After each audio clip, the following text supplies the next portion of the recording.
منظر چارو کا بریک اپد ماشمار وشت کریں چونکہ پتران بوگائیں بلوچستان 5 سالہ دور حکومت اور دومنی مگا بلوچستان حکومت جو کہ سے وزیر اعلیٰ تبدیل بتتو آنی دعویٰ رات ملک صاحب سینئر تجزیہ کار صحافی ہے میگو معاملہ کریں گے آئیوں گے شنگر پتران کریں. السلام علیکم ملک صاحب. السلام، کیسے ہیں آپ؟ خیریت سے ہیں؟ ٹھیک ہیں؟ اللہ کا احسان ملک صاحب، بہت شکریہ ہمارے پروگرام میں شریک رہیں. ملک صاحب بلوچستان کے 5 سالہ دور اقتدار کے حوالے سے بات کر رہے ہیں تو آپ سے سمپل سا سوال ہے کہ 5 سالہ دور حکومت میں بلوچستان کے عوام نے، بلوچستان حکومت نے کیا کھویا، کیا پایا؟ الطاف، پہلی بات تو یہ ہے کہ بلوچستان کے 5 سالہ دور میں 3 حکومتیں ہیں، تو آپ کس حکومت کی کارکردگی کا سوال عوام کے سامنے رکھ رہے ہیں، پہلی، دوسری یا تیسری؟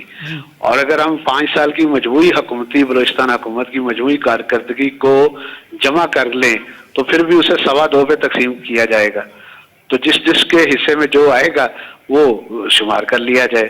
خیر، یہ تو ایک جملہ متعرضہ تھا. میں بات یہ کروں گا کہ جی اگر ہم پہلے 2.5 سال کی حکومت کا جائزہ لیں تو ہم دیکھتے ہیں کہ جی بلوچستان میں 2013 میں جب انتخابات ہو رہے تھے اور اس سے پہلے 12 تک بلوچستان میں امن امان کا مسئلہ، سربریدہ لاشوں کا ملنا، لوگوں کا اغوا کیا جانا اور بعد میں مار کے پھینک دیا جانا، ٹارگٹ کلنگ وغیرہ کے شدید نوعیت کے واقعات نے بلوچستان میں بسنے والے ہر شہری کو بلا امتیاز رنگ، نسل، مذہب، عقیدہ، زبان، علاقہ خوف کی ایسی گرفت میں لے رکھا تھا کہ جی لوگوں نے اپنے عزیز و اقارب کی شادی کی تقریبات میں جانا ترک کر دیا تھا.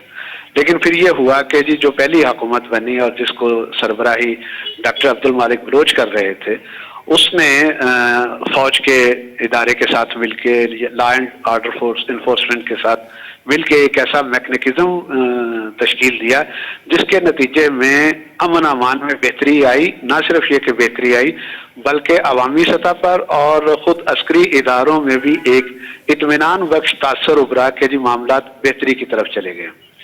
اس بہتری کا دوسرا پہلو یہ تھا کہ جی جو ہمارے دوست سرمچار پہاڑوں پہ اپنے کاز کے لیے مصروف عمل ہیں، جدوجہد کر رہے ہیں، ان سے اختلاف اور اتفاق کے مختلف پہلو موجود ہیں، لیکن ان کے ساتھ مذاکرات کے ذریعے مسئلہ حل کرنے کی ایک کوشش کا آغاز ہوا پہلے دور حکومت میں، ڈاکٹر مالک صاحب کے دور حکومت میں. وہ جب انجام کے قریب پہنچا تو اچانک حکومت تبدیل کر کے اسے سبوتاج کر دیا گیا. ایک طرح سے یہ کارکردگی ہے. دوسری طرف یہ ہے کہ پہلے دور حکومت میں بلوچستان میں تعلیم کو ترجیح دی گئی اور بلوچستان میں لورالائی، تربت اور یونیورسٹیاں اور میڈیکل کالج بنائے گئے. تعلیمی اداروں میں اساتذہ کی حاضری کو بہتر بنایا گیا، یقینی نہیں بنایا گیا، لیکن بہرحال جتنی ورست صورتحال تھی اس کو بہتر کرنے کی کوشش کی گئی. صحت کے حوالے سے کچھ اقدامات کیے گئے جس پہ تنقید کے پہلو بھی ہیں اور تحسین کے بھی ہیں. نواب زہری صاحب کا دور جب آیا تو ہم دیکھتے ہیں کہ جی جو ٹارگٹ ڈاکٹر مالک نے اچیو کیے تھے اس میں کوئی بہت بڑا اضافہ نہیں ہوا، لیکن تھوڑی سی کمی دیکھنے میں آئی. ٹارگٹ کلنگ میں بھی اضافہ ہوا اور کچھ قتل و غارت کے واقعات میں بھی اضافہ دیکھنے میں آیا. لیکن بہرحال نواب زہری کا دور اقتدار بھی ایک حد تک قابل اطمینان دور رہا، اتحادیوں کے ساتھ تھے. تو دیکھنا یہ ہے کہ دونوں ادوار میں جو پولیٹیکل پارٹی براہ راست کولیشن حکومت کو رن کر رہی تھی ان کے اپنے سیاسی اغراض و مقاصد اور ویژن کے ساتھ معاملات آگے بڑھے. تو یہ نہیں کہا جا سکتا کہ جی وزیر اعلیٰ کو سارا کریڈٹ دیا جائے گا. دونوں ادوار میں جو 2.5 سال پر یا 2.5 اور 2 سال پر مشتمل ہے، مخلوط حکومت کی میں شریک جماعتوں کو اس کا کریڈٹ دیا جائے گا. اب آتے ہیں ایک منتخب شدہ جمہوری حکومت کا اوور دی نائٹ تختہ الٹ دینے والی بغاوت یا انحراف جو پولیٹیکل پارٹیز ایکٹ سے کی شدید خلاف ورزی تھی. اس نے کیا دیا؟ اس نے سینٹ کے الیکشن میں مسلم لیگ نون کو واش آؤٹ کر دیا. اس حکومت نے سینٹ کے چیئرمین اور ڈپٹی چیئرمین کے لیے ایسا کردار ادا کیا جس سے سینٹ کے ادارے کی توقیر میں کوئی اضافہ ہونے کی بجائے اس پہ سوالات اٹھائے گئے اور ہر حوالے سے سوال اٹھائے گئے. سینٹ کے ادارے کا بہرحال یہ انجام نہیں ہونا چاہیے تھا. یعقوب قدوس بزنجو صاحب کے دور حکومت کی کارکردگی کو ہم اس طرح سے بھی محدود تناظر میں دیکھیں گے کہ ان کے پاس کرنے کے لیے کچھ تھا ہی نہیں. مثال کے طور پر حکومتیں اپنی ترجیحات کے مطابق پہلے تو بجٹ بناتی ہیں، پھر اس بجٹ کو استعمال میں لاتی ہیں. تو قدوس بزنجو صاحب جس حکومت کے سربراہ بنے تھے اپنے اتحادیوں کے ساتھ، اس حکومت کا بنیادی المیہ یہ تھا، اور یہ بات میں آپ کے پروگرام میں متعدد بار دہرا چکا ہوں، کہ وہ پہلے سے طے شدہ بجٹ جس میں ان کا اپنا ہاتھ بھی موجود تھا کے پابند تھے عمل درآمد کرنے کے لیے. تو اس اعتبار سے اس عہد میں پورے صوبے میں کوئی بڑا ترقیاتی منصوبہ شروع نہیں ہوا، کیا ہی نہیں جا سکتا تھا، ان کی لمیٹیشن تھی. تو قدوس بزنجو کے دور حکومت میں ہمیں یہ ملا کہ کھلی کچہریاں لگائی گئی جس میں لوگوں کو شریک کیا گیا، کہیں نہیں کیا گیا، اور سڑکوں پہ وزیر اعلیٰ صاحب نے گھوم پھر کے یہ تاثر دینے کی کوشش کی کہ وہ شاید عوام سے براہ راست تعلق رکھتے ہیں. میں اس بات پہ کوئی تنقید نہیں کر رہا، لیکن بنیادی سوال یہ ہے کہ اگر قدوس بزنجو صاحب کوئٹہ کے جناح روڈ یا کسی اور سڑک پہ گھومتے پھرتے رہے، لوگوں کے ساتھ ملاقاتیں کرتے رہے، ان کے مسائل معلوم کرتے رہے، تو کیا اس کا کریڈٹ ان سابقہ حکومتوں کو جو جن کی سربراہی ڈاکٹر مالک اور نواب زہری نے کی، ان کو نہیں جاتا کہ انہوں نے اس صوبے میں جہاں کبھی وزیر اعلیٰ نواب اسلم ریحسانی بھی بہت بڑے پروٹوکول اور سیکیورٹی میں شہر میں آیا جایا کرتے تھے گھر سے، وہاں قدوس بزنجو بغیر سیکیورٹی کے گھوم پھر رہے تھے.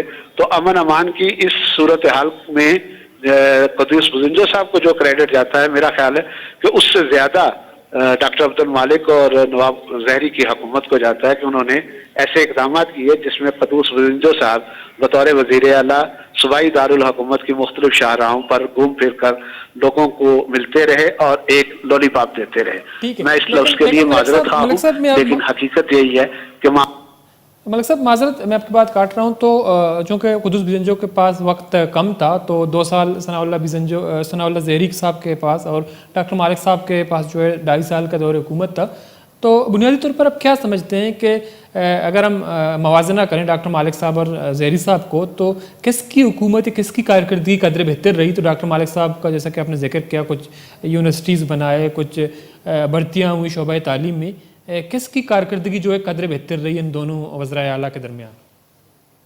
دیکھیں، اس کا حتمی فیصلہ تو تاریخ دان کرے گا جب وہ ان ساری چیزوں کا جائزہ لے کے کوئی نتائج اخذ کرے گا کہ ان دونوں ادوار حکومت میں بلوچستان کے معاشی سماجی منظرنامے پر کیا مثبت اور منفی اثرات مرتب ہوئے.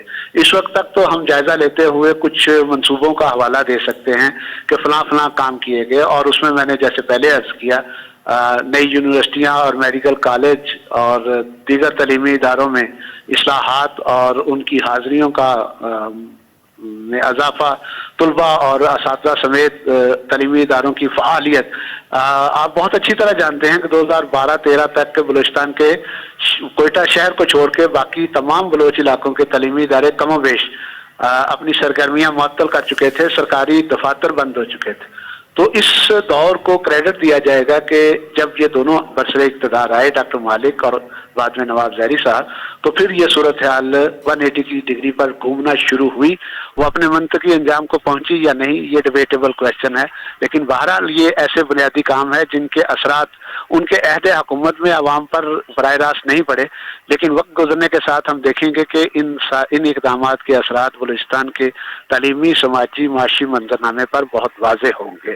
لیکن ڈاکٹر مالک کے دور حکومت کا ایک بہت بڑا واضح اثر یہ تھا کہ کوئٹہ شہر میں سن 2014 میں ایسی تبدیلی آ چکی تھی کہ لوگ رات کو 12-1-2 بجے تک شہر کی گلیوں میں بغیر اسلحہ لیے، بغیر باڈی گارڈ لیے گھوم پھر رہے تھے. اس میں وہ لوگ بھی شامل تھے جو شام ہونے سے پہلے اپنے گھروں کو تالے لگا کے اندر بند ہو جایا کرتے تھے.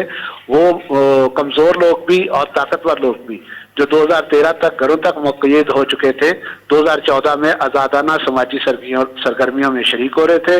شہر میں رونقیں لوٹ آئی تھی اور ہمارے اس شہر میں جو ہوٹل اور کھانے پینے کی دکانیں ہیں ان کا بزنس ترقی کرنے لگا. اور آج بھی اس شہر میں وہ دکانیں جہاں آپ کو نو نوش کی اشیاء ملتی ہے، کھانے پینے کی چیزیں ملتی ہیں، وہاں آپ لوگ آتے ہیں، اور سینکڑوں ہزاروں کی طرح ہوٹل ہیں جو اب آباد ہیں. مجھے اچھی طرح یاد ہے 2013 میں ان ہوٹلوں پہ کرفیو کا سماں ہوتا تھا. تو یہ تبدیلیاں ایسی ہیں جن کو آنے والا مورخ قلم بند کرے گا. آج ہم واقعات کی اس سطح پر تحقیق اور جائزہ لیں گے جو نمایاں طور پر نظر آتے ہیں. عمیق ترین اثرات کا جائزہ تو مورخ ہی لے گا.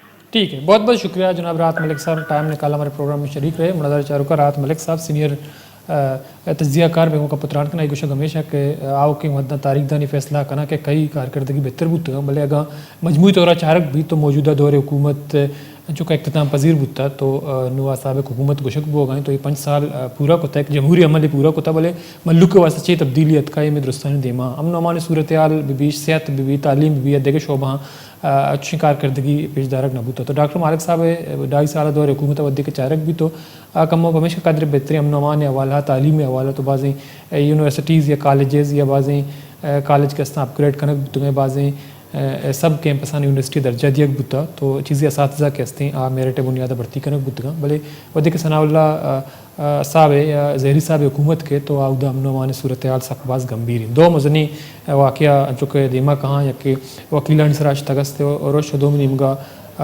پولیس ٹریننگ سنٹر ہے سرا روش کے مزنی پیمانہ ہے مردم بیران باں اور بلوچستان امن و امان تاریخ ودی کے چارک بھی دو مزنی واقع ہیں. تو بجٹانی لیبس بوگم ایک مزنی علمیہ بلوچستان حکومت دورانہ بتا کہ بعض 25 سالان دورانہ بعضیں رندہ مدرسہ کے ترقیاتی بجٹ ایک مزنی باہری لیبس بتا کیونکہ ملک مطمئن نہیں چری 5 سالہ دور حکومت تو بعضیں مایوسی دلپوشی گندک بوگا. امید آنکھا مراکشہ دو پاس اللہ سبتوں نے الطا بلوچ رضا بھی دیے. اللہ علیہ